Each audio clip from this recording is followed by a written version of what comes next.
everyone, welcome back. I'm Tu, co-founder of Cleverific, and today I'm talking with Jamil Bhuya, co-founder of Otherhalf Studio. They build amazing, fully custom Shopify stores, full stack development with no templates. We're talking about what actually makes good design today. Jamil, good to have you here. Thanks, Tu. Great to be on the podcast. Hello, everybody, and hope you're having great weather because I'm looking at a whole bunch of snow. Tell me how much snow is out there right now. So we got dumped with, I always say it in feet or centimeters, but I guess I should say it in inches, 24 inches of snow. And Oh, then wow. it's like almost minus 30 on a few days. So if I do that and do the conversion, I never know what it is. So it's really cold. Yeah, I'm excited to be on the show and just chat about what we do today and, about the state of design. So for people who don't know yet, walk us through a little bit of what you do at Otherhalf Studio. Yeah, so we design custom from scratch in Figma, and then we do full stack development to like build you a Shopify store from the ground up. So there's a lot of other agencies out there that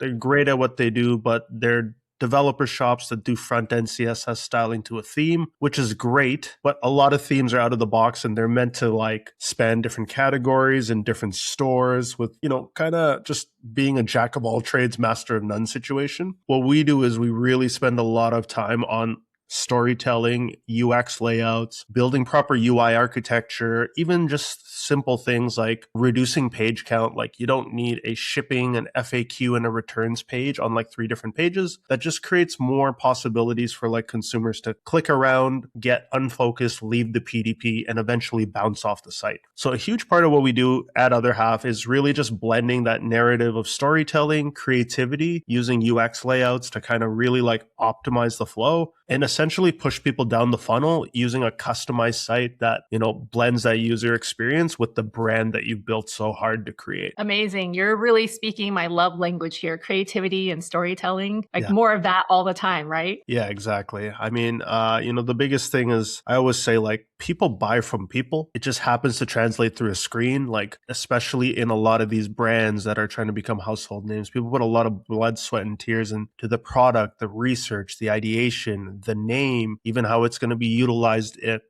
whether it's at home, at work, however you consume it. So I think it's unfortunate, but a lot of e-com sites, just because of the template in nature, are very product focused. It's a lot of product cards, buy now, add to cart buttons, which are great, but it's like you don't really get to know much about the brand itself or the story or how the founder maybe came about to be. So we really try to like customize that experience and really try to educate people on the product, but still make it extremely easy to convert once they've decided this is the product for me. There's so many questions and so many things that we could talk about just in that space, in that storytelling space, and where AI is going, how quickly someone can generate noise, I should say. Sometimes maybe it's good content, sometimes it's not, but it's so critical to have that storytelling voice/point of view these days more than ever. Yeah, exactly. I think in regards to AI, obviously it's become a huge topic of conversation, especially last year. I think, once some of those stocks stopped pumping, maybe a chat of a bubble popped up. But I think in its like pure utility, it's another tool. It's not a replacement for like genuine thinking, genuine strategy. Technically, like the nature of AI is like it's trying to converge to a mean, right? So it's giving you output, but that output is based off millions, billions, maybe even trillions of data points that's trying to like homogenize an output to like kind of like the median or to regress to like not average, but like not truly exceptional either. I think there's been like many cases of something like this happening in history where a tool gives accessibility to the masses, but then what it does is it kind of like what we're happening in our economy, it creates like a K-shaped, divergence where when these came out, suddenly everyone could become a content creator with the front camera. And because of the front-facing camera, you got creators who were creating amazing content that they couldn't have created 5-10 years ago without decades of experience or tens of thousands in like professional AV equipment. But then you also, on the other opposite end of the K-shape, you have horrible content, stuff that your grandma or like your uncles are taking that like are blurry and like you wouldn't be caught in public dead, like showing that kind of image. I think it's a similar thing happening with AI, right? It's kind of like with Canva. Canva might allow you to graphic design, but it doesn't mean you become a graphic designer. And the final point I'll drive home, at least in this space, right? When it comes to design, I'm being very like specific. I think with AI, it's I make this point that like, hey, maybe it's a little blunt. I always like to ask people sometimes when they're like, hey, you worried it's going to like replace your agency? I always say, hey, do you have access to a Home Depot? Do you have a drill at home? Can you buy nails? Technically, you have everything needed to buy a house, yet you still hire a master carpenter, right? Because there's just certain thinking and certain experience that's like impossible to replace with a tool, which is what AI is. Absolutely. So what's your most unpopular opinion about e-commerce right now? Oh, unpopular opinion. That's a good question. I think as we get more and more into e-commerce, so there's a little bit of background. Our agency's barely a year old, barely a year and like 3 weeks now. Yeah, we've had the pleasure of working on a lot of projects, but when I came into this space, I was always like Shopify is kind of the pinnacle in my opinion. And so because of that, we deal with a lot of Shopify brands, but I started dealing with a lot of other brands or brands that are like dropship bros or very like marketplace brands. And I guess the unpopular opinion is that like what I see on average with those type of brands and those products is that like they're so focused on making money that they're typically the first ones to fail, especially in something like e-com that's global. You have global distribution. You have products that are not proprietary per se. Maybe the brand is, but the product itself not necessarily. The differentiator becomes like that human connection, that emotion, and the brand itself. And so I think I've seen a lot of people who are on e-com that are just trying to make a buck. And typically, like my philosophy, and maybe this is my broad hot take, is that when you get into business to make money, the moment it's hard to make money, you end up folding and failing. But if there's something else besides just the money should be the byproduct of a passion, a great mission, a real critical problem you're trying to solve, or a brand that can like touch the masses or touch a very specific niche. Yeah, I would say like generally that's kind of my hot take. If you're in business to make money, it's harder than you think. And typically, if that's your only motivation, the moment it's hard, you're out. I completely agree. So the studio is pretty young. Congrats on being a little over a year here. So how did you get into e-commerce design specifically? So prior to this, ironically, I actually owned a chain of restaurants, had them for 12, 13 years, got acquired just before starting the agency. But really the agency it's because of my other half. I'm lucky enough to work with my wife. She's our co-founder. She's our co-founding designer, and she's the talented one. I just happen to be the guy who goes out there, does the marketing, the partnership, and sales. It's really her that created Otherhalf, and she has a lot of background in e-commerce. She used to be a product designer at Shopify pre-IPO. She's part of the team that designed and built Shopify Home back in the day. So she was on that team, really like learned the ins and outs of the platform, and just like had that kind of product thinking and that like intentional UX kind of strategic brain that really applies well to e-com when you have so many like complicated sets of information,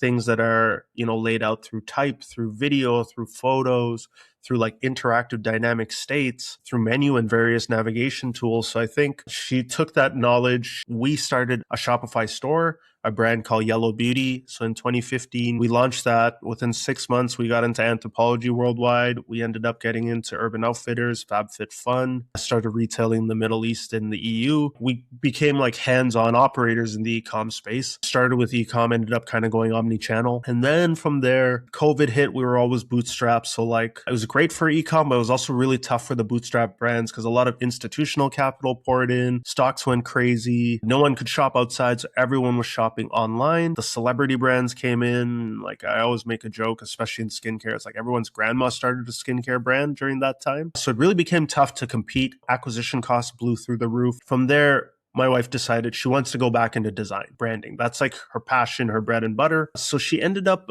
being employee like 7 or something like that at Sharma Brands for Nick Sharma. And then she was kind of like leading the web design arm there and eventually became director of design. That was like great experience for her and just really learning the ins and outs of the agency business. Nick himself like was just such a great mentor and just gave access to so many brands that she was able to kind of work with. And then from there, she decided to go freelance after a few years there, just for a bit of a slower pace, ironically. And she just kept getting hit with work. And then within 6 months, we had hired our first full-timer last year in January. At that time, we still weren't sure what we were. We didn't even have a name for the agency or a website. So ironically, we're a web design agency that does full stack development, but with no website of our own. And then I started moonlighting, kind of like, I loved e-com events. I loved the people in the community. It's much more accessible, and they just throw great parties too. So I was able to really like leverage that network here in Toronto. There's a great ecosystem. And just as I was on the tail end of my restaurant acquisition and the transition with the new partners, I decided to jump in all in last year in June. Shortly after I had attended my first shop talk and like finally had our own website and name. And so I've been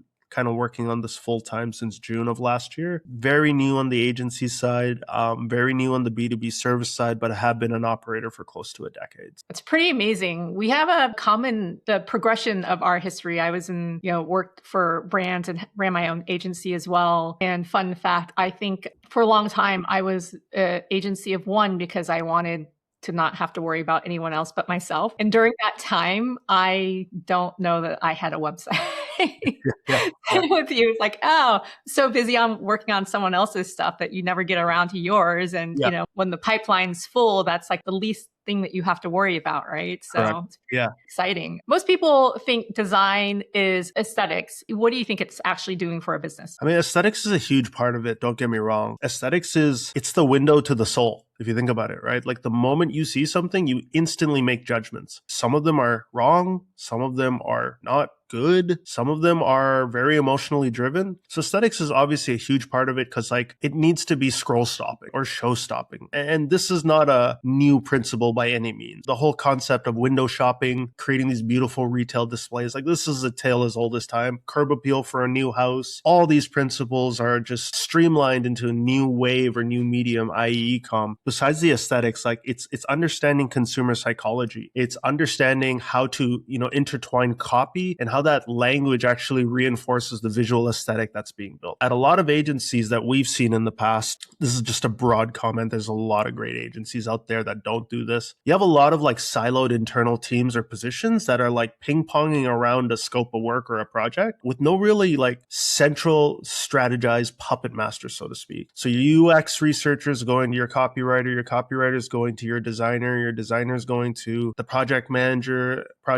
gets feedback from like the client, and then you're ping-ponging back and forth. All this work is siloed. Maybe if the copy is talking about something that's dynamic about the product, but then the designer puts in a static image, we're kind of not speaking the same language, right? And that subtext that's really like important to help like reinforce the entire experience, that kind of like breaks and gets lost. So great design is like combining aesthetics with copywriting and like even having enough like white space and breathing room so that how do we get someone to focus on one action per screen at a time, right? Because like you only got 12 inches of real estate. So if you're trying to cram in what feels like, the night before your university exams all over again, you're going to get someone who's disengaged, won't understand what the product is overwhelmed, and will churn. I think like that's what design is holistically. It's just really like streamlining all this complex information that's both visual, but also very like psychological in how you read and like understand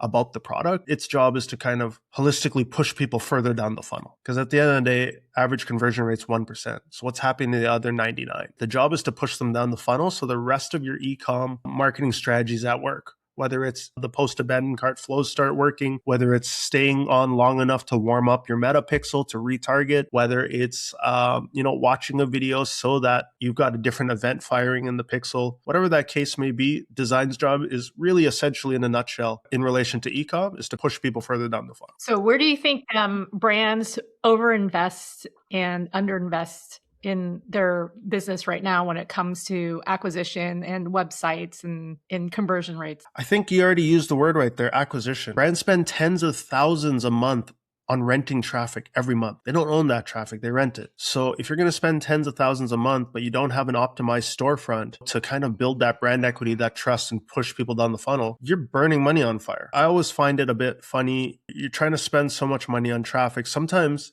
even before they get there and the store is not optimized, sometimes there's not even product market fit with the audience. Obviously, my lens of what I am and prioritizing in terms of budget is a bit biased, but we're true believers that if you're trying to build a legitimate brand that has lasting power, it needs to be something that people instantaneously trust and feels credible. And it's very hard to get that feeling right when you're trying to mix all these complex emotions and information, both visually and via copy, and through like dynamic like interactions on a website. So I think obviously it's like growth is super important, but like optimization and retention, even like those are just as important. But obviously growth is kind of the sexy thing. And in any industry, right? Same thing with like tech and SaaS. It's like grow at all costs, but you're not looking at all the accounts that churned. You're just looking at the new accounts that are closed. So walk me through, how long does something like that take? So obviously there's so much nuance and so many things that you're thinking about to go from an unoptimized site to an optimized site. I feel like there's going to be a lot of steps, a lot of learning. What should someone expect in that journey? So typically what we've seen is other, especially more legacy agencies, can take anywhere from 6 to 12 months to like build a custom net new Shopify store, or to do super high level customizations on a very good theme. We're able to do that similar type of work in about 4 months because we've got a bit of a different business model. So our business model is we're totally asynchronous, and we only hire senior designers and we don't hire junior account managers. So at a lot of agencies, and again, not here to piss off any other agencies, their model has worked for them. But for us, it didn't make sense, especially with the advent of AI and other things and other tools coming out, to hire a glorified account manager that's essentially a middleman running information between like siloed internal teams on the back end away from the client. And when we had our brand for 10 years, we had hired some big agencies, and it always felt like a little bit of a bait and switch. You're getting sold by like the founder or the co-founder, someone super senior, and you're building a relationship, rapport, and then the moment you sign the contract, it's like, here's Joe Schmo, first year out of school, and half the times every week they're on a presentation with you, showing you a deck that your retainer dollars are paying for the labor to produce said deck that you don't want to read, that's showing you the same insights over and over again, and then being told, what are your thoughts? What should we do? Because this isn't working. And we're like, the hell? Like, why did we hire you if you're asking less? So the way we work in our model is we only hire senior designers that are capable of streamlining at least several salaries or bodies into one. All of our designers are creative directors. All of them oversee and QA dev. All of them write copy, and all of them do UX research and UX thinking, plus the actual design itself. And they're all versed in graphic design as well. For us, instead of having like 5 salaries on one project with a monthly retainer, and again, not trying to stir up any shit here, but like sometimes in the past, it's feel like some of these agencies, like their job is just to keep you on the retainer as long as possible. And then I remember having to fire one of them. And for like a month straight, every week was me trying to justify why I need to fire them. For us, we've kind of tried to flip that model on its head where we don't do retainers. We do project-based work. So you know the costs, they're fixed, but we're also mutually aligned to deliver on time. The longer a project takes for my team to deliver, the more my margin shrinks because I have estimated for X amount of time for delivery. But we do it in a way where everything we do is asynchronous. So we don't do calls once we sign a client, which a lot of people are like, what? They're like, that doesn't work. It does. We've worked with almost 45 clients in the last year. And so a lot of people are a bit hesitant at first, but they end up loving it. For presentations, we send a Loom that's like instant. We don't need to take a week or two to book a call and get all the stakeholders on it. Everyone gets to kind of go through the rationale at their own pace. And typically with design, branding, things like that, it's more subjective. It's not as binary, right? And so because of that, there could be some emotional reactions and hot takes in the beginning that can contradict the direct scoping or the brief that we were given at times. It just makes things faster, easier, more lightweight. And our designers are actually designing, not stuck on meetings half the day trying to deal with like accounts. So because of that, we've been able to really like move faster, be more agile. We do our work in sprints. We present via Looms. We have dedicated Slack channels for like back and forth rapport. And, we give the clients access to doing like Figma feedback directly in the files. So there's no lack of paper trail or transparency. I don't like this. It's like, if you don't like it, tell us exactly what you don't like, or else we're not implementing this feedback. And then it just really like makes the client think harder. It makes our lives easier. And it ends up being like a more streamlined, better outcome where we deliver faster. We're able to like make our margins. And at the same time, like the clients just, they're blown away by like the speed of delivery. And the final thing I'll say is like after we do our onboarding, typically people get to see designs in 2 weeks. In the past, it'd be 2 or 3 months before you get to see designs. And you'd see an entire website design and be like, I'm not feeling this at all, but I just paid all this money for the last 2 or 3 months. It can be a very like polarizing feeling. So we really tried to just like take all those things into account and build a bit of a different model that works well for both sides of the aisle. I love the straight talk. I'm actually very excited about that. And just hearing some of your brand perspective, that really just reminds me of all the things that I was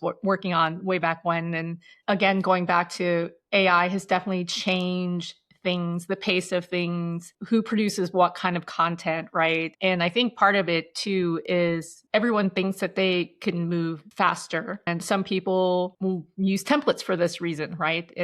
They think it's going to help them move faster. And I know that you definitely have some thoughts around when templates may be good or when they're most likely not going to work well for a brand. Yeah, I mean, listen, templates are a necessary evil. And even saying they're a necessary evil is a bit of a low blow because that's not necessarily true. But there's so many, like for us too, like as a relatively new agency, we want to make a mark in the Shopify ecosystem and world. There are literally probably now tens of thousands of agencies.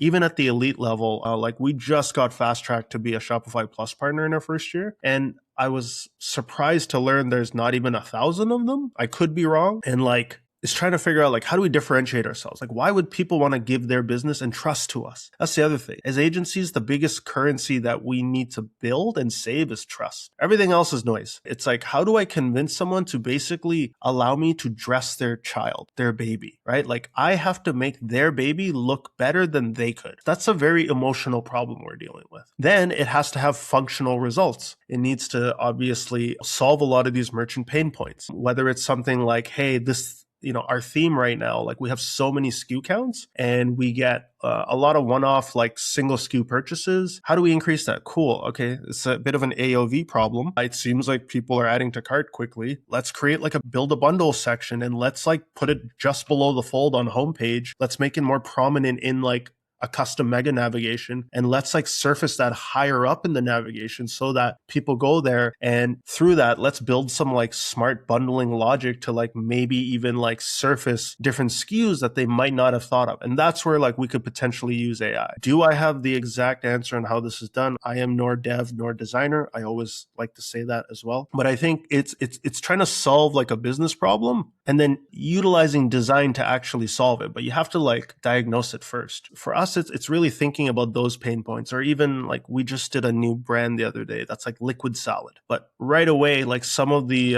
feedback from the client was that like, most people think this tastes like powdered greens, which has a really bittery, earthy taste. It's not sweet, it's not floral. It can be very off-putting and it's more utilitarian. Like I just gotta drink this. So for us, we actually got some product from the client, we drank it and we're like, holy, this is actually really tasty. It's quite sweet, right? So how do we now push the product benefits, make people understand there's more fiber at this at a quarter of the price with less calories and you can drink this in seconds? We created a really like dynamic custom comparison chart comparing a liquid salad versus a regular salad, a cold pressed juice, and a smoothie to right away communicate the value prop of like, this is convenient, this is cost effective, and it actually tastes damn good because it has real sugar from pineapples and mangoes and Granny Smith apples. So themes can't do that, right? Themes just can't do that and have that level of customization. So I feel like I went on a tangent there and I don't even remember what you asked me. No, I did definitely asked about themes and templates, and you're right, where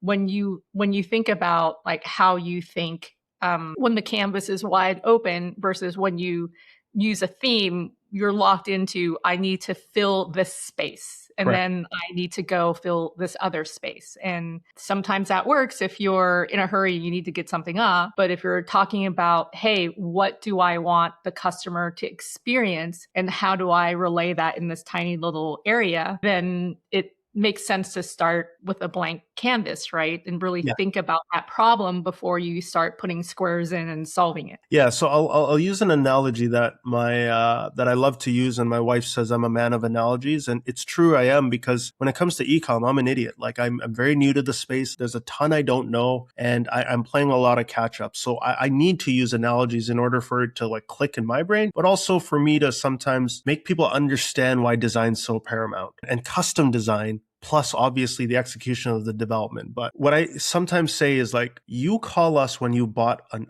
undervalued teardown in a great neighborhood. You got a deal on it. It's great real estate, but it's a 2-bedroom, 2-bath, and you got a family of 5 and you need a pool. You call us to tear the house down to the studs. From there, we're going to do the architecting. We're going to come up with the plans. We're going to draw the blueprints. And then we're actually going to build it. We're going to build that 4-bed, 4-bath with the in-ground pool and help double the value of your house and make it something bespoke and custom to your needs specifically, so you have that dream. That's kind of the easiest way I sometimes put like what our goals are with someone's site. That makes total sense. And I think that's a perfect analogy. If a brand knows like they need this work, like if a brand knows their site needs work, what's the first thing they should look at? Well, one of the first things to look at typically is like, how's your hero? Is your hero and the value prop, is it even like communicating the right message of the brand? Is there proper contrast on your buttons? Does it pass accessibility? Is your navigation actually make sense in terms of surfacing products? And this is obviously multiple SKUs, but it's really like, how many clicks can it take to get someone to add to cart? Sometimes I'll go to a lot of homepages and they'll show products, but there's no add to cart button. There's no even like being able to get to PDP other than going through the top right navigation, which isn't sticky. So it's like all these little frictions and pain points where it's like trying to, I don't know, like you're in Santa Barbara, right? Or in that area. It was like the first time I had gone to LA. If I didn't have Google Maps, I would not know how to get where other than being like, I must go west to go to the beach. You know what I Right. mean? There's a million different ways you can get west to the beach. And which beach? And do I hit a canyon or a mountain along the way? And it's like a similar thing. It's like, hey, how do we like actually map out how to get there? If that makes sense. Oh, fun fact on that, like map analogy, if you were trying to head west because logically you knew that the west was where the ocean is, if you were in Santa Barbara, you would start to head out of town because we're one of the rare places where the beach is actually south. Okay. Well, there you go. And actually, I'll give you a specific one, because we were talking to a client yesterday, scoping, where they want to build a custom theme, but right now they're almost like a 9-figure company on retail, but on ecom they barely do 7 figures. So for them, they're like, hey, to make a sizable investment in building a net new theme from scratch, we need to get some quick wins first, right? So this is one of those rare cases where we're redesigning specific components on their theme to like build the relationship and like remove blockers. This is like a very simple even thing people can look at. How do you remove friction? So on their collections page, they've got thousands of SKUs. Some of them are like 5-figure furniture pieces. But when you go to their collections page, they don't have color swatches. So the same couch is surfaced 10 times. So you're like, I'm not looking for a damn couch. I want to look for something else. I have to scroll and scroll before it's like,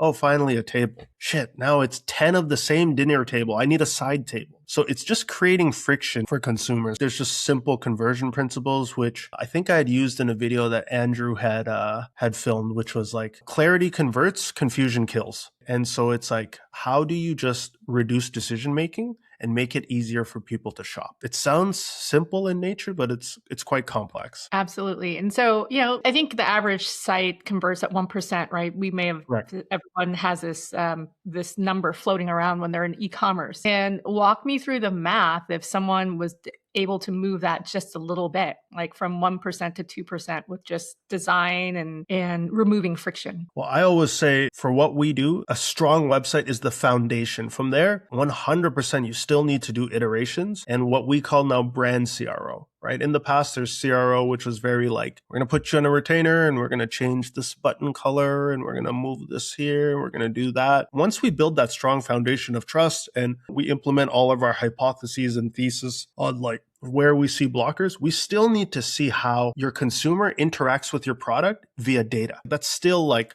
something that has to be done. A simple stat I always tell people is even a 10% conversion rate increase on a 7-figure stores is 6 figures perpetually, and on an 8-figure stores is 7 figures perpetually to your top line. And that's why, going back to like your previous question of like where some of the investment can be misaligned, is that like if you're spending tens of thousands, some brands even spend hundreds of thousands or millions on traffic a month, and you're not making a one-time investment into like a potential 10% increase to your top line, you're just burning hundreds of thousands, if not millions a year by overlooking that. What design trend right now do you think is going to age terribly? Tough one for me, actually. I'm so used to seeing our team's designs, and I'll tell you an overall trend I see. There's always like every decade, it seems to be like right now, maximalism is surfacing again. And I think that's really driven by Gen Z. That's not like a specific trend. That's more of a macro kind of movement that's happening. Whereas like when we grew up, it was very like minimalistic. And I think what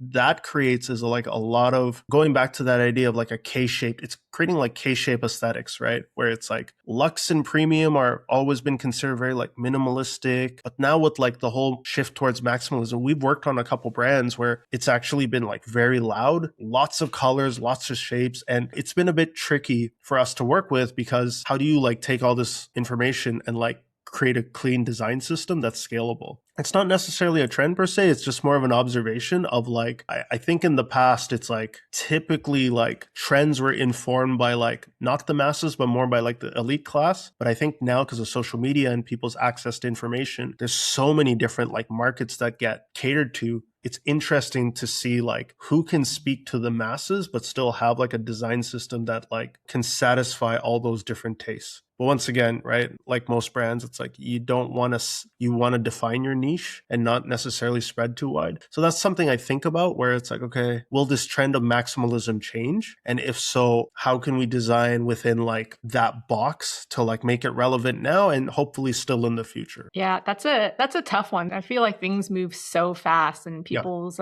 attention is just it gets shorter and shorter every day. So what are you working on right now that you're excited about? We're working on, I think we've got 6 or 7 projects we're working on. We're working on a really cool sock brand company. I can't really name the name right now, but it uses alpaca fibers. It's a pretty big brand, multi 8 figures. We're very excited because the founder really was like, they were very critical, and we love working with founders that are very aware of like how their site is perceived despite the success of it. And when we heard their numbers, we're like, what? You do that much off this site? And it was like, yeah, I know. And so we're really excited about that one because of like how far we've been able to take it. Hopefully it'll be launching in the next month. We just literally launched a case study for today for like a Y Combinator back company that we finished a rebrand with, and their new website design. So they're called Phoenix. That one we're really proud of because it's not something we typically work on. This is very like male in their 40s, like surfacing like health issues like hair loss, erectile dysfunction, weight loss. So it's like not the typical type of project we'd work on. So we're really proud of the results and just the feedback from the team. And it's increased their checkout by 5%, which is a huge number for them. They actually brought us back for their women's GLP-1 telehealth pharmacy. So we're really excited about that project. We've got a couple cool new like branding scopes that we're working on. But yeah, I think for us, like it's just always fun seeing like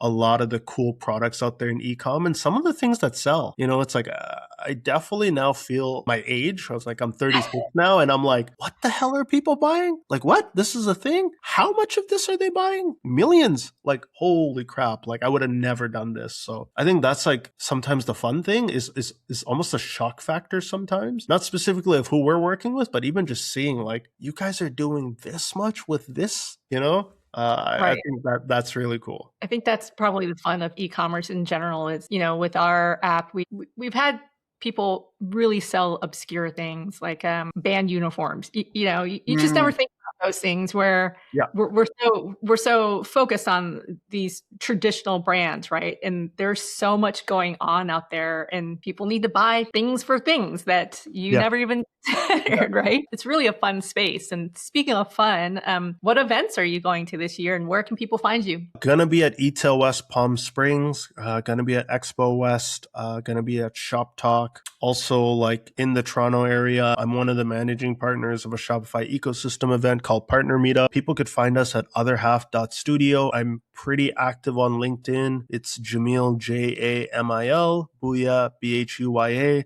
like Booyah Grandma, if you're not sure. You can find me there. Hit me up, DM me if you want my thoughts. Happy to chat, whether it's about web design or just e-com in general. And also going to be at the Toronto Ecom North Summit. As I mentioned, Partner Meetup.